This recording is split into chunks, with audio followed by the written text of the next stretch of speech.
the Australian Open 2025, Carlos Alcaraz changed the style of his serve, and they were talking about that he changed his style. So we'll see how it goes for him this tournament. It's going to be very exciting to see, if he actually does really well with his new serve. But my point is that when you go into the jump serve, now a whole array of difficulties come up, okay? And the first thing is that you need to know the different styles that the professionals are using, because all the professionals are basically serving and jumping. When you're going into a jump serve, it's not as easy as going from trade technique to compact serve. Once you go from compact serve to jump serve,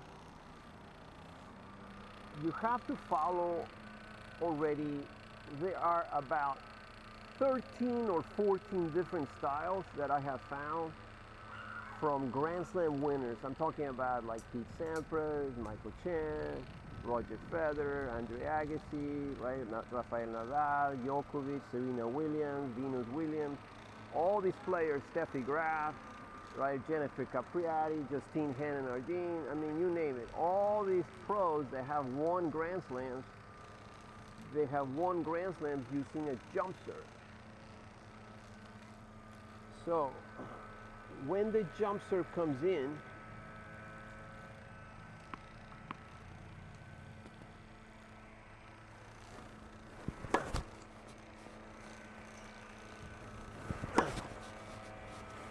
now you have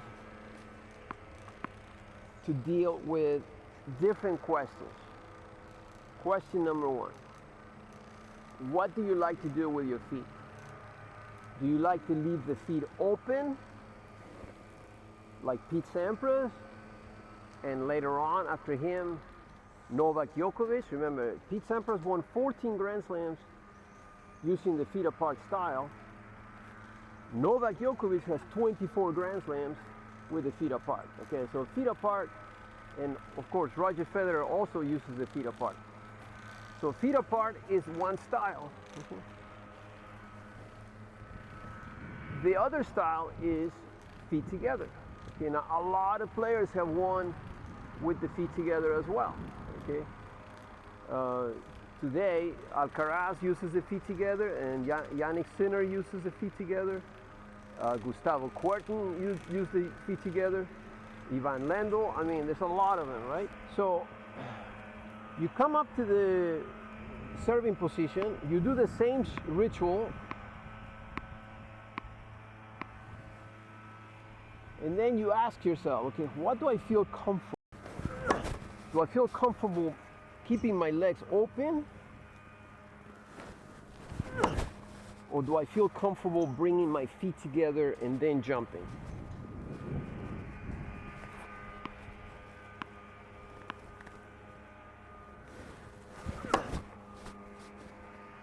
Okay, so you have to decide which of the two styles that you're going to want to have.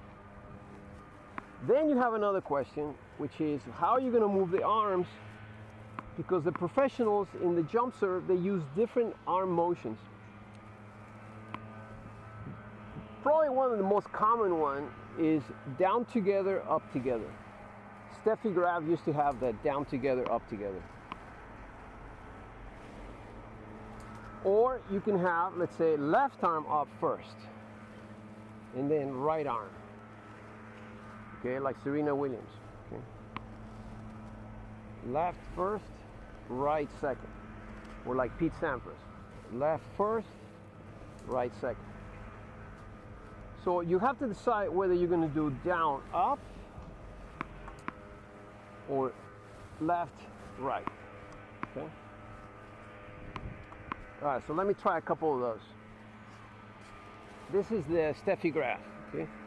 Now Steffi Graf had the feet together, so I'm going to do feet together and then jump. And Steffi Graf used to land with her left foot. Okay, so when she serves, she lands with the left foot. So I want to emulate a professional, and that's basically what I should have told you from the very beginning. Once you get to jump serves, it's better if you emulate a pro as opposed to just kind of going out there yourself, and then you start to do, maybe you're picking up on a few different styles from different pros, but they're all convoluted. So that's why if you have 13 different styles that are obviously good styles that have been known to be successful Grand Slam winner styles, and then on top of that you mix them up, then you have some kind of convoluted combination. Right? That's probably not going to work. So if you're better off emulating a pro that has already won Grand Slams, and that way at least you're trying to copy something that feels comfortable for you. Okay, so I'm going to try the Steffi Graf serve. Okay, this is down, up, down, up. Okay.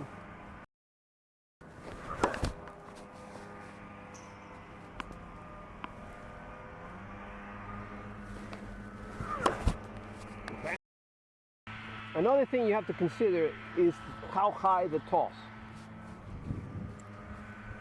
Ivan Lendl, for example, was known for a very high toss. Steffi Graf also had a pretty high toss. And when you toss it high, you're basically hitting the ball on the way down.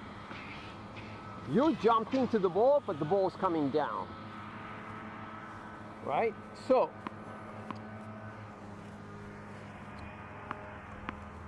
what is the advantage of that? Well, if you're the receiver of a server that is doing a very high jump, when you're like this, receiving the serve, and you see the ball coming out of the hand of the opponent over there, sometimes it's hard to synchronize your split step return with the server's high toss. Okay?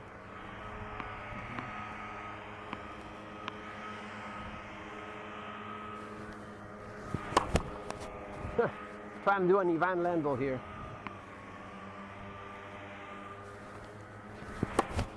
Right? Now, if you hit the ball at the summit, it's actually going to be easier for you. It might also be easier for the receiver, but it's definitely going to be easier for you, because there have been a lot of servers that when they get nervous and they tossing the ball very, very high,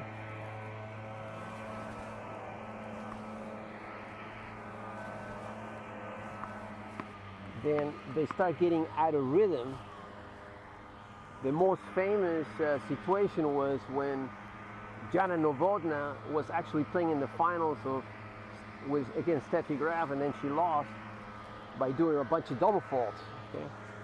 I mean, Coco Gauff can tell you what happened last year. Okay?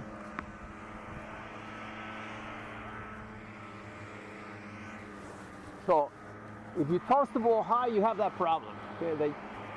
It may be an issue later if you get into a situation where you get nervous. Okay, now what about hitting it at the highest point? Okay, so you have players like Andre Agassi, and you have players like Roger Federer who hit the ball at the summit.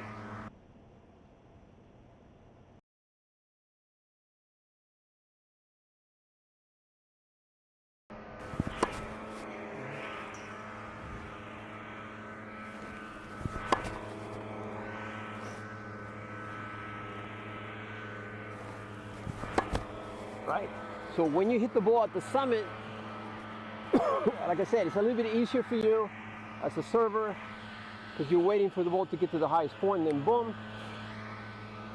But again, it's one of those things that, you know, you have to decide, practice, get on the court and decide, try different serves. Okay, now I'd like to go into another style difference which is very important, which has to do with the landing of your feet. Okay, if you're landing with your left foot, or if you're landing with your right foot. Okay? Now, the most famous right leg landing, Boris Becker, Yannick Noah, Gabriela Sabatini, right, to mention a few that have won Grand Slams.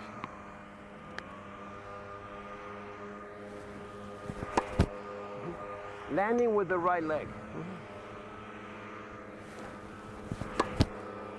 Landing with the right leg.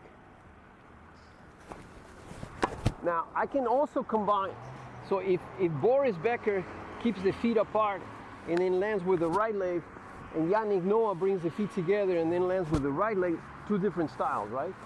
But the landing is the same with the right leg. The majority of players, I would say, if you take 128 players in the Grand Slam, on a Grand Slam draw, and you look at all the serves, 99% land with the left foot. Okay?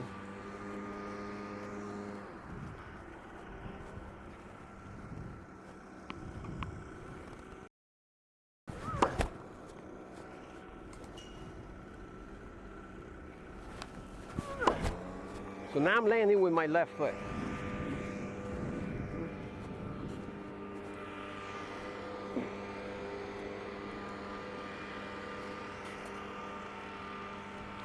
So you have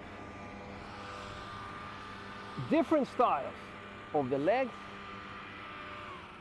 feet apart or feet together. You have different styles of the arms, whether your arms are going to go up together. Like, for example, Rafael Nadal, he would not bring the racket down. He would just serve, and then from here bring the racket up. And that's a different way of moving the arms, right? So you have to decide how you're going to move the arms. Up together, down up, or left first and then right.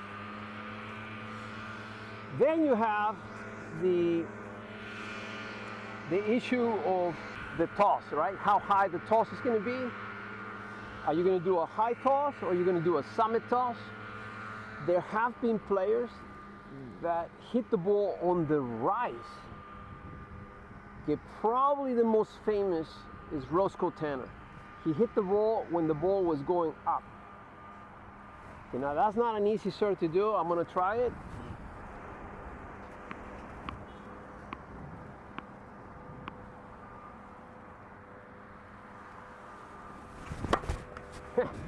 Not easy. Okay, I think that might have been at the highest point. You be the judge here. Nah, I went too. Sometimes on those serves, I think you have to bring the arm first. Okay, it's not so easy. Here we go.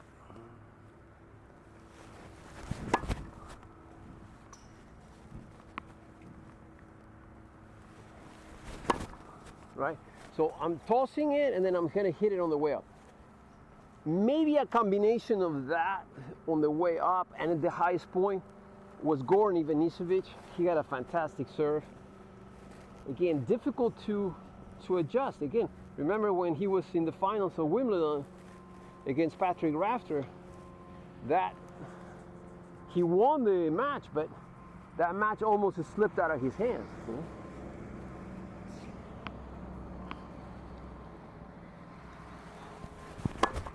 Right? So that's on the way up. So once you decide what kind of arm movement, what kind of height you feel comfortable, high toss, summit toss, on the way up toss, and you decide what kind of landing you're going to do, then pay attention to the professionals and see if you can emulate one professional with the way you feel comfortable serving. And just follow what's comfortable, because if you follow what's comfortable and natural, then you're probably going to do better than if you try to do something that is not natural. Okay?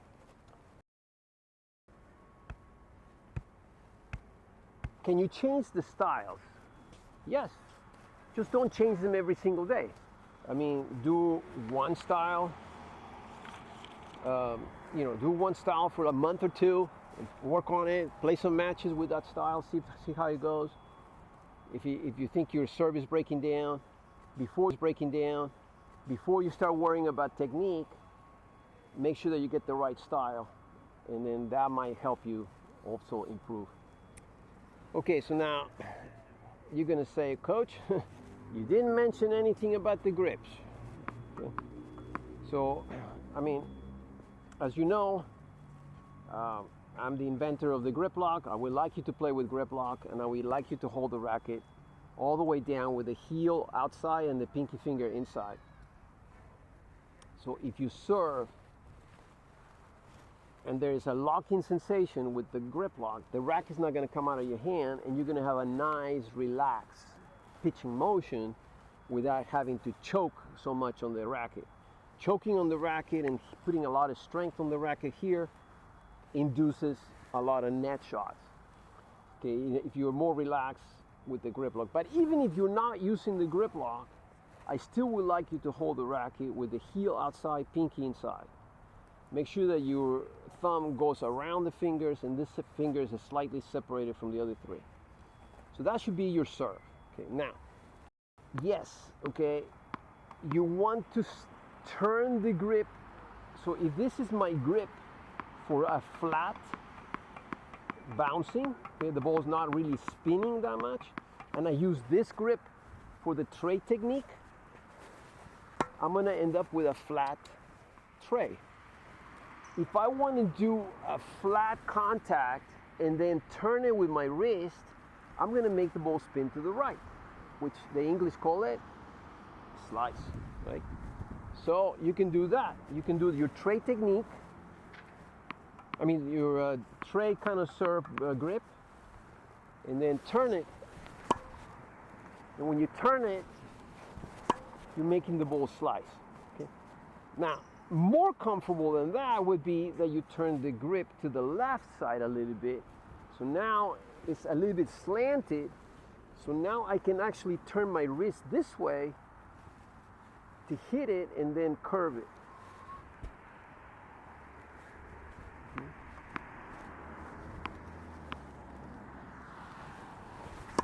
Right? And now I'm getting that slice. So you have to experiment too as to how much to the left you go. If you go a lot more, you're going to get more slanted position, and that obviously is going to create more slice. Okay? Now, as far as the feet is concerned and the stance, maybe I should have mentioned that in the beginning. When you're doing the compact serve, you have to have the feet in a perpendicular position when you're doing the compact serve. When you're doing the jump serve, it doesn't matter where the right leg, where your other leg is. You can have it like this on the jump serve, or you can even have it like this. The most famous is John McEnroe, that he had his feet almost parallel to the baseline.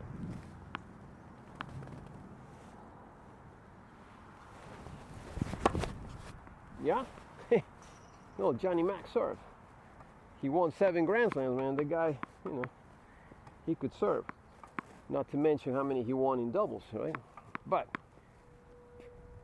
the position of your feet with the curving of your grip here is going to, again, accentuate the slice, okay?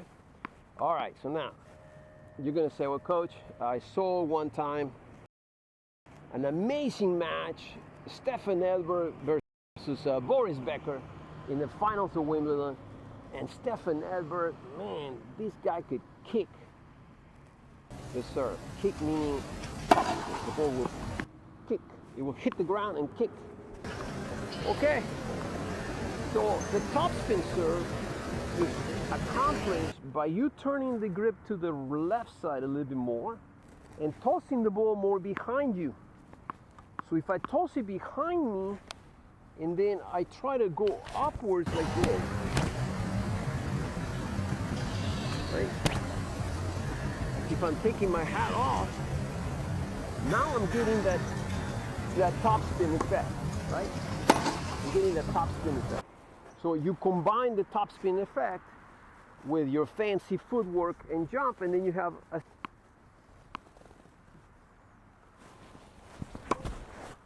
well, maybe not so much. As you can tell, I need to practice that if I want to make it better. Now, back to the flat serve, the tray technique. Okay, this is flat. Many players, when they do the flat, they end up doing a twist, meaning you're serving and you're brushing the ball to the left.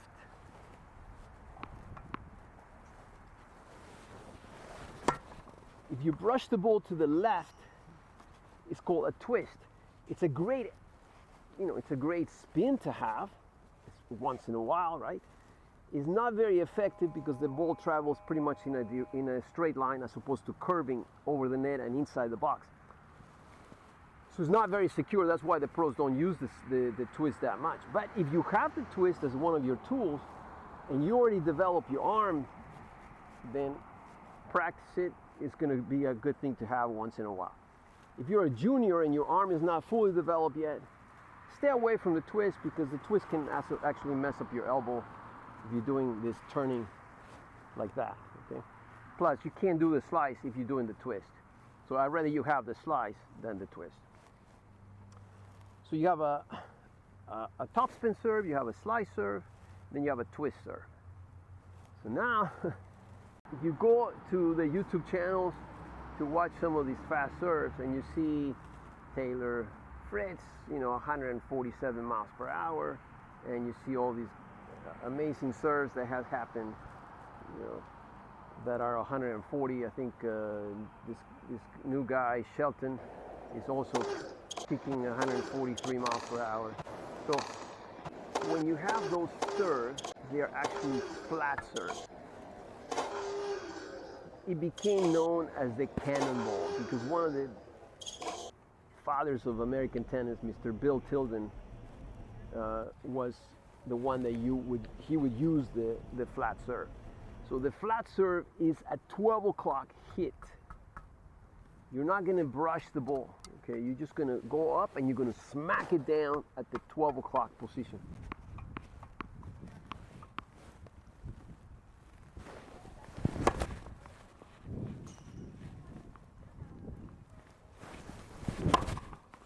And that is your fastest serve. Now, obviously, I'm not very good at that one, but you can see that I'm using the bending and then smack it at the top. And that's going to give you what we call the flat serve or cannonball. All right, so I hope I didn't confuse you. I hope that this was instrumental in your development. Find the pro that you like to do your jump serve. Find out the style that they have. Equalize your style with his or hers. Go out there on the court, practice it. Now, time to pick up the balls. I'm glad there are no balls by the net.